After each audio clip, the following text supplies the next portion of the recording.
Assalamualaikum warahmatullahi wabarakatuh. Perkenalkan, nama saya Lasim, NIM 21650057. Di sini saya akan menjelaskan 20 kasus kejahatan cyberspace dan contoh-contohnya. Oke, langsung saja. Contoh kasus pencurian identitas. Yang pertama itu identitas dicuri, rekening seorang veteran perang berusia 112 tahun dibobol. Austin Kompas.com, seorang veteran Perang Dunia II yang berusia lebih dari 100 tahun menjadi korban pencurian identitas dan kehilangan seluruh isi tabungannya. Richard Hoverton, seorang veteran perang asal Austin, Texas, dilaporkan kehilangan seluruh uang dalam tabungannya. Diberitakan ke XAN, pihak keluaran dibuat bingung saat mendapati tidak ada dana yang tersisa di rekening bank milik Richard. Yang kedua, polisi tangkap terduga pelaku penipuan mahasiswa IPB bermodus pinjaman online. Republik.co.id Bogor, Polres Bogor berhasil menangkap wanita berinisial SAN terduga pelaku dalam kasus dugaan penipuan bermodus pinjaman online pinjol yang melibatkan ratusan mahasiswa IPB University. SAN ditangkap di wilayah Kota Bogor pada Kamis 17/11/2022 pagi. Yang ketiga, modus pinjol. 3 pelaku penipuan ditangkap. Makassar, Rakyat Sulsel, 3 pria yang terlibat kasus tindak pidana penipuan dengan modus pinjaman online. Pinjol ditangkap di Direktorat Reserse Kriminal Khusus Kepolisian Daerah Sulawesi Selatan. Yang ketiga, Bareskrim tangkap contoh kasus phishing. Yang pertama itu contohnya Bareskrim tangkap 13 tersangka penipuan link phishing. Korban 493 orang. Jakarta, CN Indonesia, Bareskrim Polri menangkap dan menetapkan 13 tersangka dalam kasus penipuan link phishing serta aplikasi palsu yang mengakibatkan ratusan orang merugi hingga miliar rupiah. Yang kedua contoh itu uang nasabah BCA raib Rp 135 juta. Ingat bahaya skimming pemajakan. Jakarta, CNN Indonesia, Personal Identification Number ATM merupakan sesuatu yang sangat rahasia dan sangat tidak disarankan untuk dibagikan, sebab pembagian PIN ATM berpotensi merugikan pengguna, mulai dari skimming hingga pembajakan. Selanjutnya contoh yang ketiga, tukang becak belajar 3 hari bobol rekening BCA 320 juta, sisa 48 juta dipakai untuk apa saja. Surabaya, Kompas TV, tukang becak bernama Setu mengaku belajar selama 3 hari untuk membobol rekening milik seorang nasabah BCA di Surabaya, Jawa Timur, dengan melakukan penarikan tunai senilai 320 juta. Oke, selanjutnya contoh kasus malware perangkat lunak berbahaya. Yang pertama, FBI berantas botnet Kakbot yang infeksi 700.000 komputer. Jakarta, gabungan penegak hukum dari berbagai negara yang dipimpin oleh Federal Bureau of Investigation FBI membongkar jaringan botnet Kakbot yang menginfeksi lebih dari 700.000 komputer di seluruh dunia. Kakbot adalah malware yang biasanya menginfeksi korbannya lewat email spam yang berisi tautan ataupun berkas berbahaya. Saat korbannya mengklik atau membuka tautan dan berkas tersebut, Kakbot akan langsung menginfeksi komputer korban dan menjadikannya sebagai botnet. Yang kedua, awas aplikasi palsu Signal dan Telegram sebar malware. Jakarta, para peretas telah mengembangkan taktik baru yang licik untuk memasukkan malware ke ponsel-ponsel pengguna untuk mengintip percakapan mereka. Yang ketiga, BSSN ungkap penyebab akun YouTube DPR tayangkan judi online. Jakarta, Badan Siber dan Sandi Negara merespon terkait akun resmi YouTube DPR RI yang sempat diretas lalu menayangkan judi online. BSSN menemukan adanya malware hingga akun YouTube bisa dipajak. Selanjutnya contoh kasus ransomware. Yang pertama itu Sony akui kena serangan ransomware, data karyawan bocor. Jakarta, Sony mengirimkan notifikasi ke sejumlah karyawan dan mantan karyawan Sony SIE terkait data pribadi yang bocor dalam pembobolan sistem yang terjadi Mei lalu. Yang kedua, kasus serangan ransomware di Indonesia. BI pernah jadi sasaran. Kompas.com ransomware kembali ramai diperbincangkan setelah duga menyerang sistem layanan bank syariah Indonesia. Sebagaimana sempat diberitakan sebelumnya, layanan BSI sempat mengalami gangguan pada 8 hingga 11 Mei minggu lalu. Setelah gangguan terjadi, kelompok peretas bernama Lockbit muncul di dark web dan mengaku bahwa mereka yang bertanggung jawab atas masalah layanan BSI. Gangguan layanan BSI terjadi diklaim karena serangan ransomware Lockbit 3.0. Yang ketiga, 2 rumah sakit di Jakarta kena serangan ransomware Wancari. Jakarta, CNN Indonesia, Kementerian Komunikasi dan Informatika Republik Indonesia, Kominfo, menyebut 2 rumah sakit di Jakarta menjadi korban serangan cyber ransomware Wancari yang juga melanda dunia. Selanjutnya contoh kasus peretasan hacking. Yang pertama itu 2 modus hacker Hamas serbu fasilitas Israel hingga Fatah. Jakarta, Indonesia, kelompok hacker yang diduga berbasis di Gaza, Palestina, perusahaan mengacak-acak fasilitas siber Israel hingga kelompok lainnya di Palestina. Fatah lewat modus penyamaran.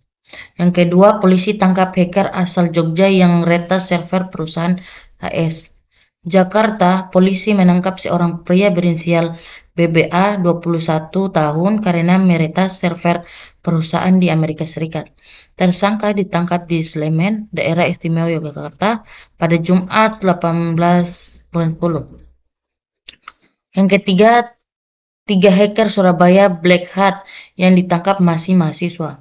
Jakarta, Indonesia Biro Investigasi Federal Amerika Serikat turun tangan bersama Subdit F. Cyber Direktorimum Polda Metro Jaya dalam menangkap 3 orang anggota Surabaya Black Hat, kelompok peretas yang diduga meretas 3.000 lebih situs dan sistem elektronik. Selanjutnya contoh kasus serangan DDoS Distributed Denial of Service. Yang pertama itu Twitter diduga tumbang karena DDoS bukan data scraping. Jakarta, layanan Twitter sempat tumbang pada Sabtu tanggal 1 bulan 7 malam kemarin yang membuat banyak pengguna menerima pesan error. Berbagai teori soal penyebab tumbangnya Twitter pun bermunculan, salah satunya karena serangan DDoS. Yang kedua itu situs Konde kena serangan DDoS usai beritakan kasus pemerkosaan pegawai Kemenkop UKM. Liputan 6 Jakarta, situs Konde diserang oleh hacker dengan metode serangan DDoS. Usai memberitakan kasus pemerkosaan pegawai honorer Kementerian Koperasi dan Usaha Kecil Menengah. Yang ketiga, Dewan Perserangan DDoS ke media massa bentuk upaya pembungkaman. Jakarta, Indonesia, Dewan Pers mengatakan serangan digital yang dialami sejumlah media massa daring beberapa waktu terakhir merupakan sebuah upaya pembungkaman. Selanjutnya contoh kasus pencurian kekayaan intelektual. Yang pertama, bocorkan rahasia dagang racikan kopi. Hipin Dibui. Palu, Hipin dihukum 1 tahun penjara karena membocorkan rahasia dagang racikan kopi. Ex-karyawan pabrik kopi CF Bintang Harapan itu dikenakan undang-undang rahasia dagang. Yang kedua, Cina dituduh terus lakukan pencurian kekayaan intelektual. Canberra, Cina terus mencuri kekayaan intelektual dari negara lain. Menurut laporan pekan ini, tetapi seorang pakar keamanan siber mengatakan itu bukan masalah sebenarnya.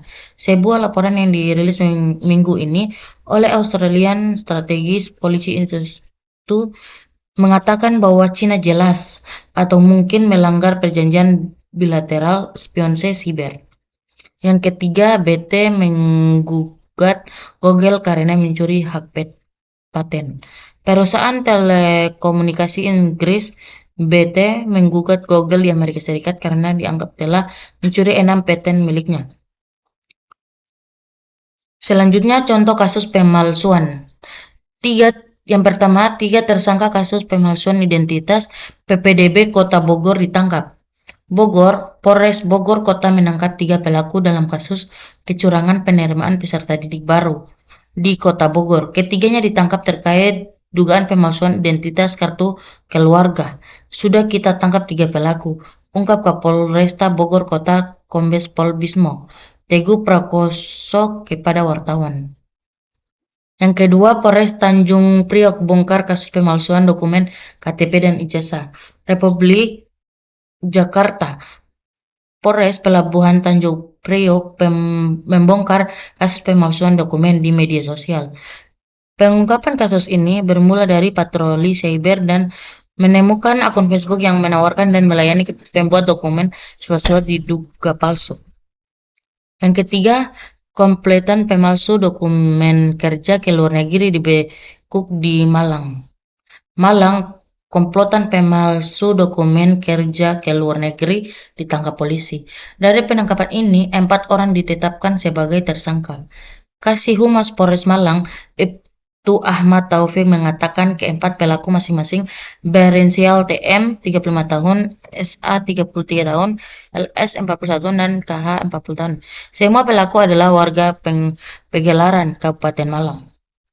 Selanjutnya contoh kasus pornografi anak. Yang pertama itu polisi bongkar peredaran konten pornografi yang melibatkan anak. Jakarta Kompas Polda Metro Jaya menangkap 2 pelaku penyebaran video pornografi anak sesama jenis secara daring di Kalimantan Selatan dan Sumatera Selatan. Salah satu pelaku merupakan anak di bawah umur. Yang kedua, bongkar kasus konten pornografi sesama jenis anak. Polisi tangkap 2 orang. Republik Jakarta Subdit Cyber Direskrimsus Polda Metro Jaya mengungkap kasus pornografi sesama jenis yang melibatkan anak di bawah umur. Dalam kasus ini 2 pelaku berinisial R 21 tahun dan anak berkonflik dengan hukum berinisial LNH 16 tahun. Diduga menyebarkan video dan foto asusila anak di bawah umur yang disebarkan atau diperjualbelikan di media sosial. Kedua tersangka telah ditangkap di Sumatera Selatan dan Kalimantan Selatan. Yang ketiga, polisi bongkar peredaran konten pornografi yang melibatkan anak. Polda Metro Jaya membongkar kasus jual beli konten asusila sesama jenis anak di sosial media. Seorang anak di bawah umur di Kalimantan Selatan turut ditangkap. Konten diperjualbelikan di akun sosial media oleh keduanya. Selanjutnya contoh kasus cyberbullying. Pelecehan di dunia maya. Yang pertama itu lawan cyberbullying mahasiswa ITS ciptakan motion Comi Sekawan berpijar. Surabaya di balik Gamerlab dunia media sosial. Ada cyberbullying atau perundangan cyber yang menjadi momok penyeramkan.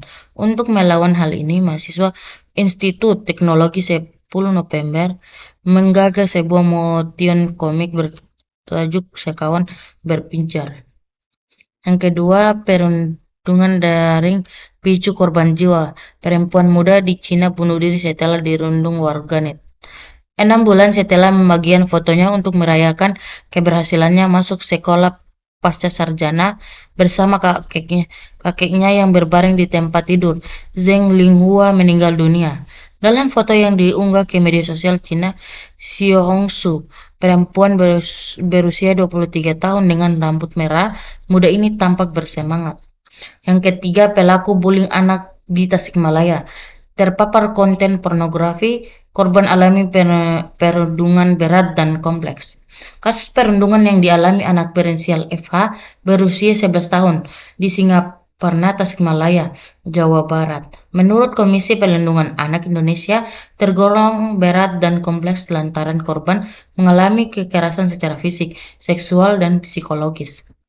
Selanjutnya, contoh kasus penyebaran informasi palsu. Yang pertama, jangan termakan paket transfer BRI Rp 150.000 ini hoax. Jakarta, CNBC Indonesia. PT Bank Rakyat Indonesia menegaskan bahwa informasi perubahan tarif transfer antar bank dari Rp6.500 per transaksi menjadi Rp150 per bulan adalah informasi yang tidak benar. Aparat penegak hukum terus berupaya untuk menumpas serta menangkap pelaku kejahatan social engineering. Ini hoax, kata Direktur Bisnis Konsumer BRI Handayani kepada CNBC Indonesia.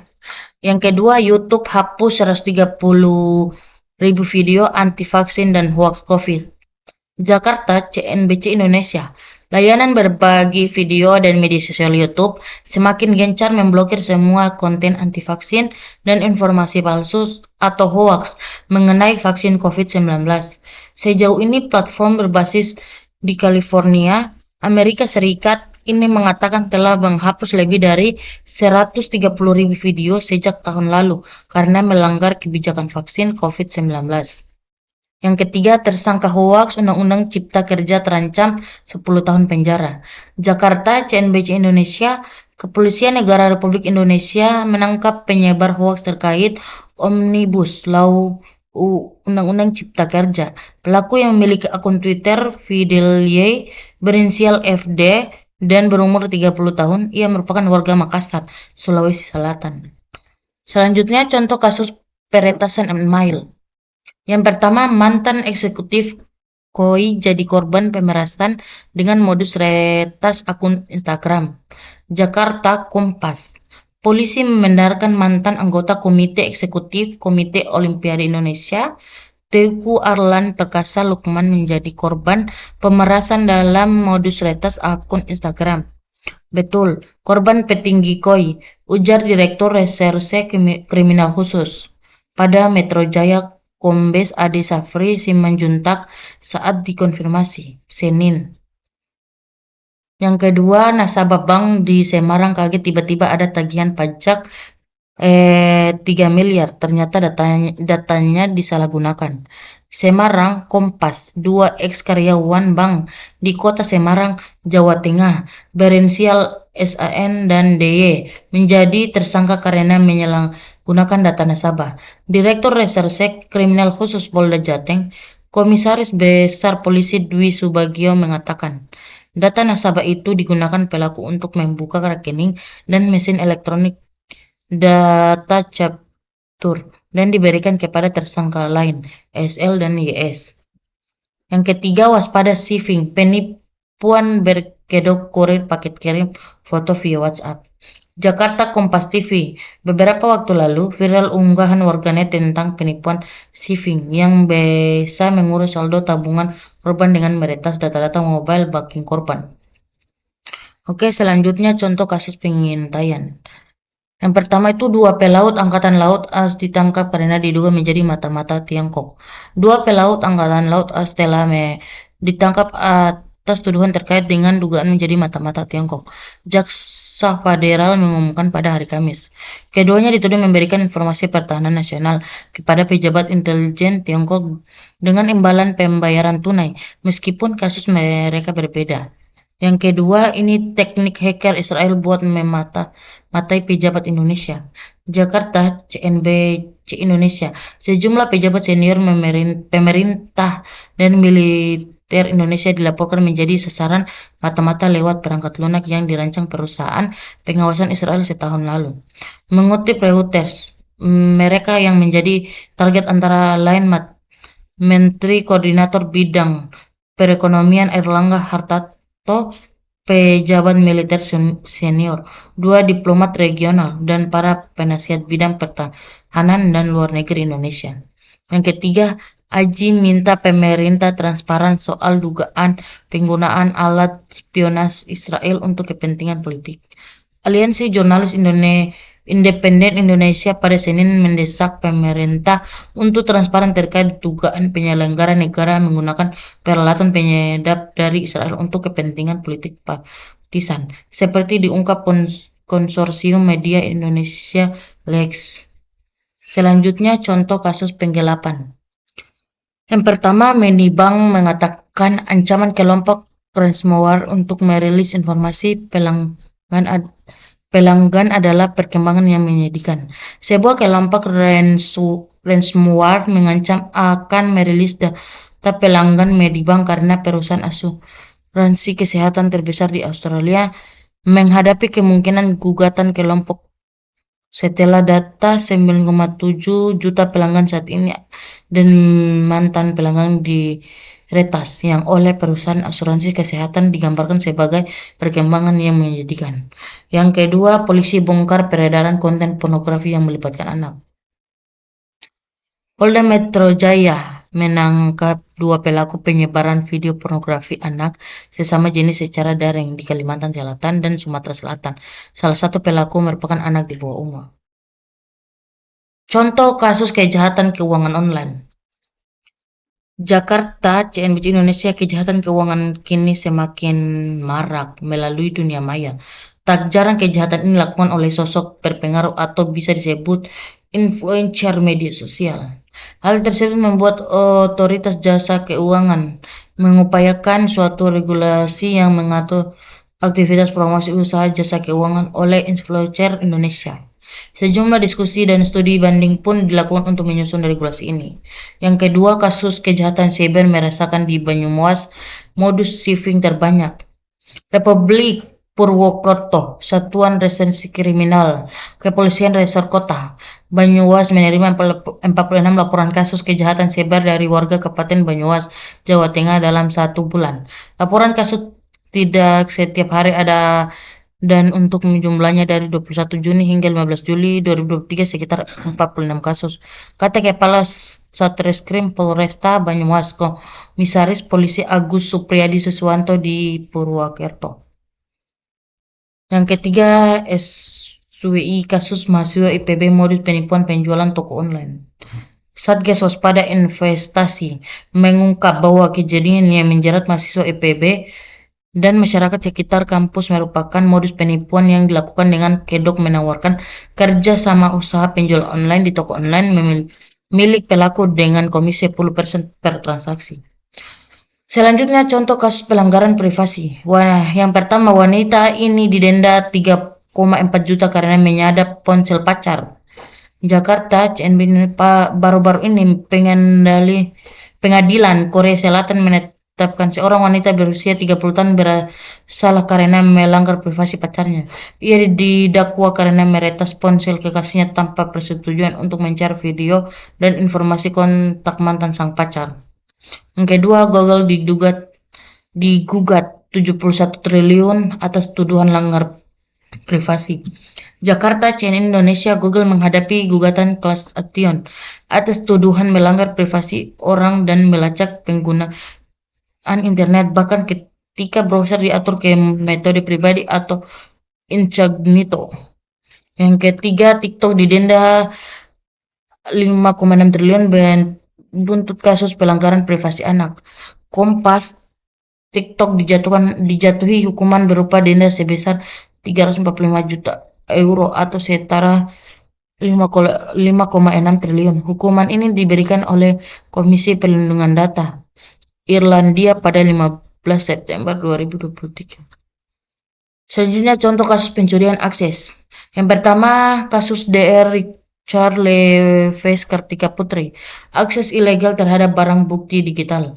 Pekan lalu Republik dibuat gempar dengan berita penangkapan pakar kecantikan sekaligus influencer DR Richard Leves oleh penyelidik Polda Metro Jaya di kediaman di Palembang, Sumatera Selatan. Kedua, polisi ungkap kasus pencurian dengan modus ilegal akses.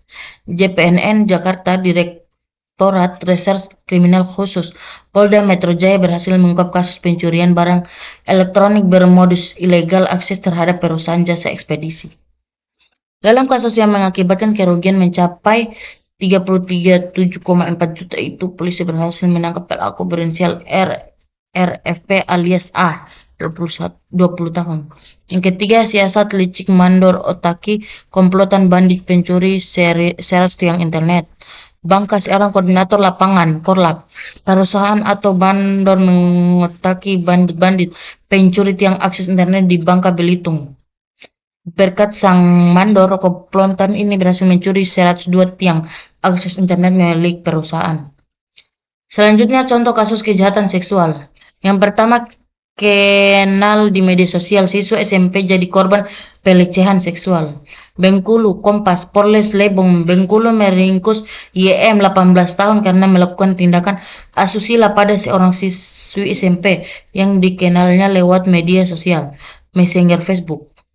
Pelaku ditangkap polisi pada Rabu, 25 bulan 5 2022 tanpa perlawanan. Ironisnya saat ditangkap YM telah memiliki istri sedang hamil 7 bulan. Yang kedua, kenal di media sosial. Kasus pelecehan seksual anak di bawah umur terjadi di Tangsel. Liputan 6, Jakarta. Berawal dari perkenalan di media sosial, kasus dugaan pelecehan seksual anak di bawah umur terjadi. Korban berinisial AAL diduga disetubuhi oleh terduga pelaku pria berinisial TDP. Yang ketiga, pelaku pelecehan seksual pada siswa SD tertangkap usai rekan korban memotret wajahnya. Pelaku pelecehan seksual pada siswa SD tertangkap usai rekan korban memotret wajahnya. Selanjutnya contoh kasus pemerasan online. Yang pertama, korban video call seks diperas hingga diteror. Apa yang harus saya lakukan? Jakarta, permasalahan video call seks menjadi salah satu pertanyaan yang paling banyak ditanyakan ke Detik Advert. Meski sudah seringkali dijawab, pembaca memiliki berbagai pengalaman dan modus yang berbeda. Yang kedua, pelaku pemerasan modus ancam sebar video porno ditangkap. Republik Mataram, aparat kepolisian resor kota Mataram, Nusa Tenggara Barat menangkap seorang pelaku terduga pemerasan berinisial MA 25 tahun yang menjalankan modusnya dengan mengancam akan menyebar video porno korban. Yang ketiga, mahasiswa diamankan dugaan mengancam video pornografi. KBRN Nunukan, tersangka IQ laki-laki 23 tahun asal Sulawesi Selatan, pekerjaan mahasiswa diamankan terkait kasus pengancaman penyebaran video pornografi. Selanjutnya contoh kasus kejahatan sumber daya komputer. Yang pertama, perangkat bajak disinyalir jadi pintu masuk peretasan sistem informasi pemerintah. Jakarta, Kompas, pengguna perangkat lunak bajak berpotensi menjadi salah satu pintu masuk peretasan pada sistem informasi yang dikelola oleh pemerintah. Yang kedua, ancam 7 tahun Buike tersangka pencuri listrik demi tambang kripto. Depok, pencuri listrik yang beraksi di ruko Jalan Raya Bogor, Curug, Cimanggis, Depok, Jawa Barat dengan motif untuk kripto mining. Oke, mungkin itu saja dari saya, lebih dan kurangnya mohon dimaafkan. Wabillahi taufiq wal hidayah. Wassalamualaikum warahmatullahi wabarakatuh.